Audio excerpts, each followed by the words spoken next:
Assalamu alaikum wa rahmatullahi wa barakatuh, my beloved brothers and sisters. Welcome to another how-to video.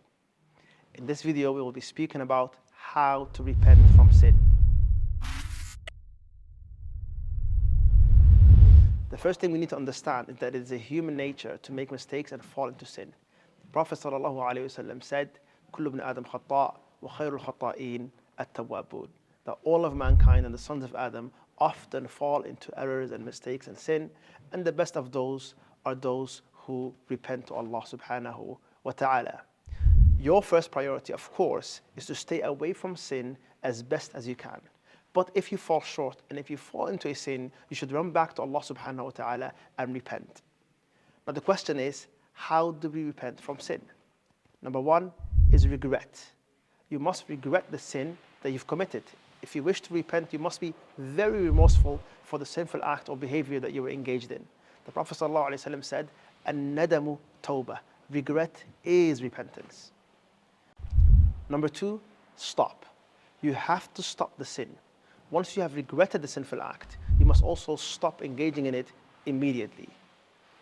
Whether that was an unlawful act that you were involved in, such as a haram relationship that you immediately are now going to end, or an obligation that you abandoned, such as praying, and now you immediately are going to start praying.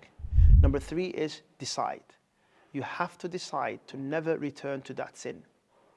Once you have stopped the sin, you must also make a firm determination to never go back to it.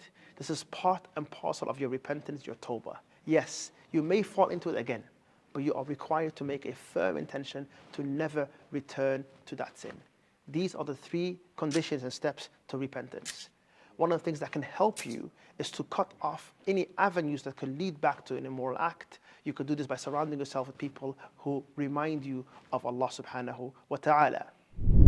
An important side note, if the sin you committed was against a person, a transgression against another, in addition to the earlier three steps, it is extremely important that you also seek their forgiveness, since Allah's forgiveness is contingent upon theirs. Meaning, if they do not forgive you, neither does Allah subhanahu wa ta'ala.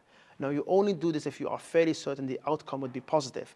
If, however, you think it is better to not tell them, then you just make lots of dua for them. An example is, let's say you spoke badly about a person and now you want to seek Allah's forgiveness. You should seek their forgiveness first. But if you think that can result in something more worse, then you don't do that.